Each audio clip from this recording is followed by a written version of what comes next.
Hello, and welcome to Sideways, a podcast about addiction, recovery, and friendship. This week, we've gone all fast food. Kebabs. So, what do you want to talk about this week? Well, I want to talk to you and anyone that's listening here about kebabs.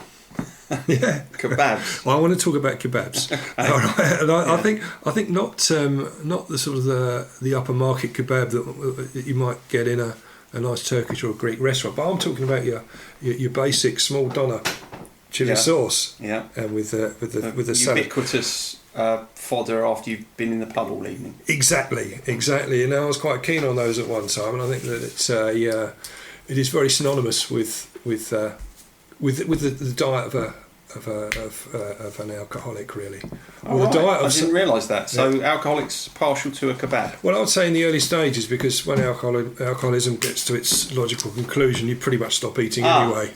Good, because that was what I was going to question you on, because I'm sure you've said to me in the past that actually, eventually, food tends to go by the wayside. So yes, that would include kebabs, presumably. It would, and I think that it stops being a desirable aperitif, as it were, to something which really almost symbolises the problem that you had. I saw it in the end as something that if I had it, I was always admitting that I had a drink problem. Oh, really? Yeah, it was really weird. So if you went home and you were having a kebab, that was like, I'm an alcoholic. I've had too much to drink. I don't think I ever used that term to myself for an awful long time, but it looked to me as if I was treading that path, that well-worn path. Yeah. So for you, buying a kebab is synonymous with having drunk too much. Yeah. I mean, that's fair enough, because I can't remember ever buying a kebab when I was sober, which is probably one of the reasons why I haven't had a kebab for a long time. I haven't had one either. Yeah. I haven't had one either. In fact, I did treat myself. Don't laugh. I did treat myself to a microwave kebab Oh dear. from Iceland, just to try it out, really. And it was What possessed you to do that? Because it was very cheap and good quality meat. Then it was awful. But someone said, "Have you ever tried one?" And were laughing when they posed the question. And I said, "No, but I'm going to have one." Now you've said that, I'm going to try one, and it was pretty dreadful. Oh, that sounds like the time that my daughter suggested that I might like these cakes that you can make in a mug in your microwave. Okay, yeah. Similarly disgusting. Okay, so what about kebabs? So we've established that they're kind of connected with drinking, but tell me where they fit in here. Well, they fit in here. I mean, it reminds me. It reminds me of one of the guys that used to come to our groups, and he's sadly passed on now, which is alcohol related death. Mm-hmm. Which I know when I first went into recovery, I remember one of my mentors down at Kenwood Trust said to me, like, you're coming into the recovery community now. This is when I'd just come out of detox, and she said to me, I'm not going to sugarcoat this. It's a ride that you're going to be on, and there's going to be ups and downs. The down part of it really is make sure you've got yourself a black suit and a black tie, because you're probably going to lose some friends. And it really shocked me at the time. Crikey. I suppose that's not really the first thing you want to hear when you're starting. It isn't. I don't know if she was using shock tactics on me at that stage. I mean, having had the statistics thrown at me of my chances of progressing through to a sustained recovery, on the basis of whether I attended meetings and whether I just tried to go on my own and whether I sought further help, etc. It did scare me. So I think it was part of the overall package that she was delivering. It was scary, but and it proved to be right. And it did prove to be right. So I've lost some very dear friends and some people that I've found quite frustrating to deal with sometimes, because you can see the pain in their eyes, and it's quite difficult to deal with that as when you're running groups, etc. But going back to the kebab, it reminds me of a guy that we sadly lost, who was street homeless, and he would be on the streets begging, and he had a particular way of getting probably the best amount of money was when he would be sitting outside of nightclubs in the town centre. There were certain spaces that he could go and sit at where he knew that some of the people coming out of the nightclubs quite late at night would potentially give him a decent amount of money. Either they were very happy and were happy drunks, and they'd give him a decent amount of money. So he knew that he could sit at a certain place and would get a reasonable return. But he also knew that the people who were coming out that were less than happy drunks, he would end up getting some quite nasty abuse. And one of the stories I remember him telling us was when, if he didn't get the spot that he wanted, he'd have to go to a spot a bit further up the road where he could do his begging, but he knew it was closer to a kebab shop. And the downside of that was normally the people, going back to what we were talking to before, had a lot to drink, went to buy kebabs, and would then proceed to throw it at him. To throw their kebab at him? To throw the bits of kebab at him. So, not content with the fact that he's already on the streets, he's now getting fast food thrown at him. Exactly, yeah. I mean, he did make a joke of it himself to a certain extent, where he'd say that, it was some of the meat was warm enough to eat. The salad he was never keen on. No, well, who is? Well, quite, yeah. But he found it. I could see it when he was telling us this story in a group where the honesty is often quite astounding. But he was telling us about, he was going through this story and telling us how it made him feel that initially he was joking, but I could see the pain in his eyes that this was a very demeaning thing to have to go through. Yeah, I mean, it's bad enough that you're homeless, right? Yeah. So did he give any indication? I mean, it sounds a bit like a bit of a stupid question, really, but did he give any indication as to whether having food thrown at him had any particular impact on him in terms of wanting to get himself out of that situation, or whether it just made him feel hopeless and give up? Yeah, I think it confirmed his self-confirmed status as a dropout from society. Right, so it just made him feel more of an outlier. Yeah, very much as so. If he was worthless. I think he did get used to it to a certain extent, because it was not just the kebabs, but there was urination, there was other objects thrown at him, and there was constant verbal abuse. And I think that he was. What I admired about him is that he was making definite steps to try and get his addiction under control. How was he doing that? Well, exactly. It was tough. It was tough. I mean, he was coming to groups. He'd been into 2 or 3 detoxes at that point, but his lifestyle was never going to be conducive to having a sustained recovery. I mean, he's got too much time for start, hasn't he? Yes. Too much open time. Yes. He's got pretty scant opportunity to get away from his associates and lifestyle. That was the big problem. Right. That he had real affinity, and you tend to find that amongst the homeless people. We have a number of them who've come to our groups over the years, but there's a real affinity amongst those people. Yeah. They do feel that they are an underclass. Right. They do feel that by sticking together, at least they have identification. Yeah. And I find the same when I identify very closely with anyone that has addiction problems. Mm-hmm. And throwing homelessness into the mix there makes their journey very tough. And I feel desperately frustrated at the way society treats homeless people, but throwing addiction on top of it, which we know statistics show that so many of the homeless people do have addiction problems, a very high percentage, where they've either picked up an addiction problem when they've been on the street, or an addiction problem normally has led them to the streets. Because they've lost everything. And that is the road where this particular guy I was talking about went on, and I know lots of other people have gone down that road as well. So he'd gone from presumably having a decent enough life, a home, a family maybe, and his drink had led him, or had caused him to lose everything. It had, and then he ends up in a shop doorway having kebab with chilli sauce thrown at him. Exactly. Yeah, it was. I mean, in his case also, he was from out of town. And I think a lot of people that he tried running away from his addictions.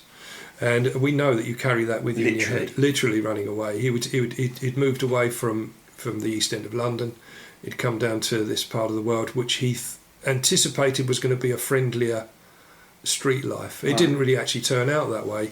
But no, there's nothing friendly about the street life in Maidstone. No, there isn't. No, I don't think you could pick a town where it would be nice to be street homeless. But I mean, there's a kind of when you're talking about him moving down to Maidstone to feel that things would be better, that feels to me it's a bit like people who say they're going to go travelling to find themselves. Yeah. I always think to myself, well, you don't need to look to find yourself, you're right here. And of course the big problem with travelling to find yourself is you have to take yourself with you. So, whenever you're kind of doing so, it's like when people leave relationships or, buy a new house or leave their job or buy a new car, whatever it is, so often those are actions that people are taking to try and soothe something that isn't working inside of them. It's just that with addiction, it's very visible, isn't it? And if you're homeless as well, it's super visible. It is, yeah. I mean, we always try and recommend that when you're going into recovery, that you take a holistic view of your life and to try and make as many changes as possible. Now, that particular guy had probably zero chance of making any real impact of the things surrounding him that were causing him to go down this route or causing his addiction to remain as in the same position. He had friends on the streets that he knew he could rely on, and they were the only people that he could identify with and would understand him and the problems of being homeless and being an addict. So it's quite rare, isn't it, for people to be able to go from addiction into recovery without making significant changes to their lives? Yes. Even though you didn't make significant changes to your life. I didn't. I think I was. In fact, you moved in with a heroin addict. I did move in with a heroin addict, but that was on the back of having to sell my property because I was in so much debt, and so to a certain extent, it was hoisted upon me. Yeah. It wouldn't have been a particular path I would have probably chosen, no. But I found it really enlightening. Yeah. Yeah. Really enlightening, yeah. And I think that I learned so much from that. I'd probably do the same again. Yeah, I mean, but the thing was for you, I think that it seems to me that the reason you learnt so much from that experience was because you were very strong in your recovery. I was, but I changed other things. So effectively, I changed house, which is quite a big change to me. I'd come out of an incredibly destructive relationship, which having that not in my life anymore was a real relief. Mm-hmm. So I felt just that on its own was going to help me move forward. Yeah. I would never have maintained any sort of recovery within that relationship. So what you did then really was you got rid of the things that genuinely were toxic. Yes. Because you used to still go in the pub. I did. You just didn't drink beer. I did initially. I mean, it's strange because I find the pub has no allure anymore. Yeah. But at the time, it's still the hangover from, if I can use that word, the hangover from my old behaviour. And I found it very comforting. Yeah. So I did go in there, even though I'd sit in groups and I was castigated for doing so and told off and said, you mustn't do that. They use the old phrase, if you go to the barbers enough, you're going to end up getting a haircut. And there's a certain amount of truth in that. And I found myself reeling out the same sort of thing now when I'm with people in groups. So there's a certain level of hypocrisy, I suppose. But I'm a great believer in that everyone's recovery is different. There aren't any rules particularly. There's certain boundaries or guidelines which are flexible enough to fit most people's circumstances. Well, I mean, I think that's one of the reasons you didn't really get on with AA and 12-step. I didn't, no, and I still go to AA meetings now because I feel a real.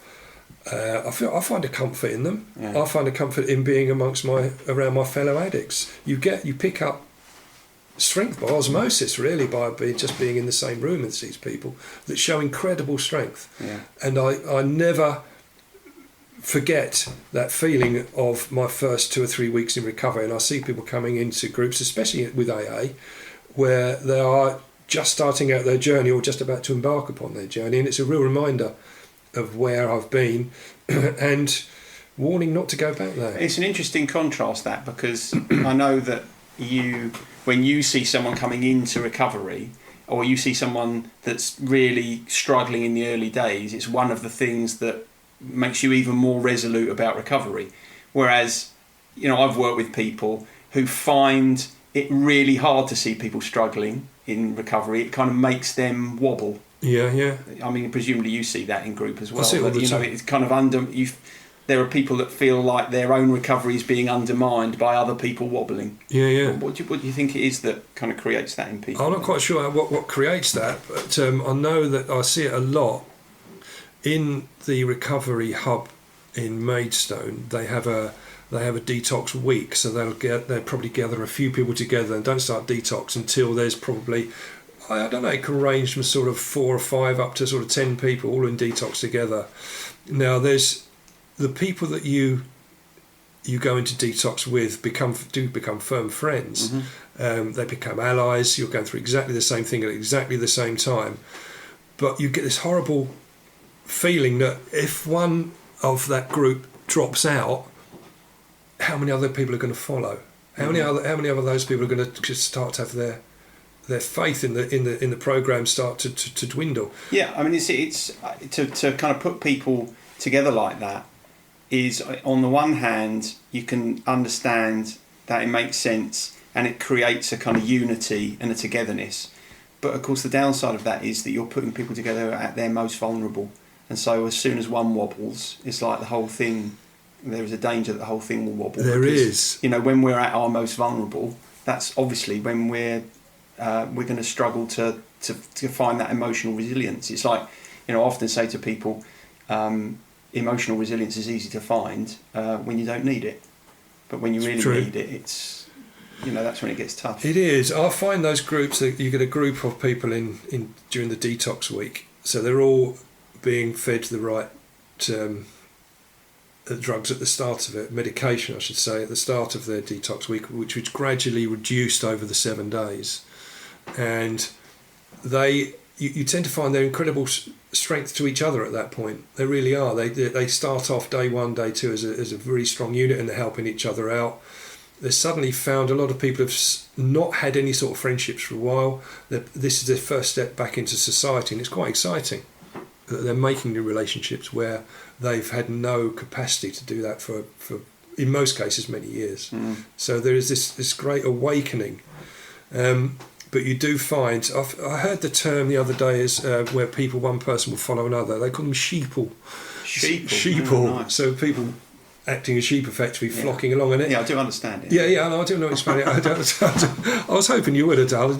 It doesn't take too much working out that one, does it? Not really. It's very good. I've not heard it. Where did I go? Where was I? Yeah. So you tend to find that people you do get one brick out of that quite solid wall crumbles away, and the rest can follow quite quickly. Yeah. So you tend to find that out of 10, probably 1 or 2 would be seeing it through. Yeah. To a reasonably logical conclusion. But actually, that probably statistically is about on a par with recovery generally, isn't it? Yeah, it is. I mean, we can go through statistics at another time, but you do tend to find if you get 2 people out of 10, so 20%, that's quite a good rate. So that is considered pretty good. Yeah, which is a bit depressing. It's very depressing. And out of those 2 people, to get then a sustained recovery after that, you probably get one of those may reach 6 months to a year. Mm-hmm. And how long they go after that, it's a depressing statistic. So going back to what we were talking about in one of our previous podcasts about the necessity for psychotherapy and psychiatric input is enormous, because it's at that stage we can increase that percentage. Yeah, no doubt about it at all. Yeah, because the intervention of some sort of psychotherapeutic help will enable people to get a handle on why they found themselves in that position in the first place, which theoretically might help them stop going back. I think it's rationalising your behaviour, and rationalising where what recovery is all about and what it's for. Mm-hmm. It's no good really going to recovery then going back to exactly the same lifestyle you had beforehand, because you're just going to go straight back to where you were. So you've got to analyse your behavioural properties, and you've got to analyse really why you want recovery, and that sort of external help is essential, and on a regular basis, an ongoing basis. So we're running out of time now. I just wanted to ask you, just going back to Kebabs. Yes. Did you ever have kebab thrown at you? I didn't know.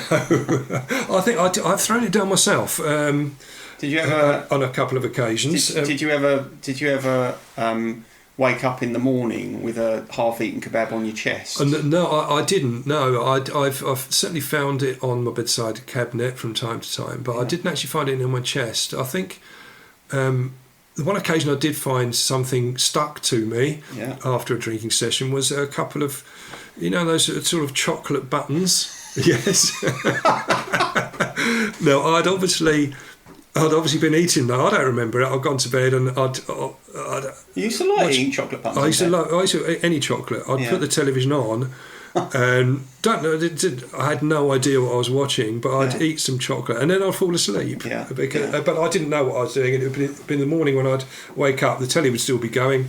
Yeah. But I remember on one occasion that I woke up and I struggled out to the toilet, as you do first thing in the morning, and looked in the mirror and I had 2 of these chocolate buttons stuck to my face. Were they stuck firmly? They were very firm. They had sort of slightly melted and adhered themselves in. They were glued on firmly. Nice. I didn't fancy eating them after that, really. But if ever there was a cautionary tale for not drinking too much alcohol, there it is. There's a danger you're going to wake up with chocolate buttons stuck. Yeah, I mean, if and worse, yeah. But if Cadbury want to sponsor us, then I'm quite happy to do it again. I'll do it in a sober fashion. I think you should put your chocolate button eating in bed behaviour behind. Oh, they've long gone. Yeah. They've long gone. Yes, it was part of my irrational behaviour, which it could have ended a lot worse, couldn't it? Really, it could have done. Okay, so that's it for this week. Okay, well, thanks. I've enjoyed talking about kebabs and chocolate buttons, and I'm sure there's other foodstuffs that we could have talked about, but I'm sure we'll come back to it. Yeah, I think we've made inroads into as far as we want to go there. Yes. Okay. See you next time. Thank you. Cheers, and you. Bye. Sideways was created by Graham Landy and Martin Pankhurst. If you want to read more about our work, visit us at grahamlandywellbeing.co.uk/sideways. You can also follow us on Twitter, and you can email us just to let us know what you think of the show or with any questions that you have about anything that we've discussed. Finally, we want to thank you for listening and ask that if you've enjoyed what you've heard, that you tell someone about it. And we'll see you next week.